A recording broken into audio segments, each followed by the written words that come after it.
பாருங்க, இன்னைக்கு வாளை மீன் வந்து நேற்று நம்ம சுத்தம் பண்ணி காமிச்சோம் பார்த்தீங்களா? அந்த வாளை மீனை நான் இப்படி தான் சுண்ட வச்சேன் பாருங்க. நேற்று சுண்ட வச்சு இவ்வளவு காலி ஆயிடுச்சு. மீதி பாருங்க இவ்வளவு இருக்கு. இதை பார்க்கும்போது என்னோட அம்மா சின்ன குழந்தையில செஞ்சது எனக்கு அப்படியே ஞாபகம் வருது.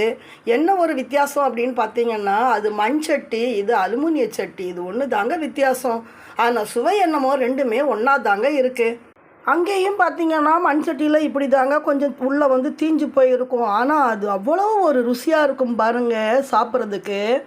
பார்த்தீங்களா, எனக்கு மத்தியானம் வரைக்கும் பொறுமையே இல்லைங்க. அதனுடைய ருசிக்கு கண்டிப்பாக நான் சாப்பிடணும் அப்படின்னு முடிவே பண்ணிட்டேங்க.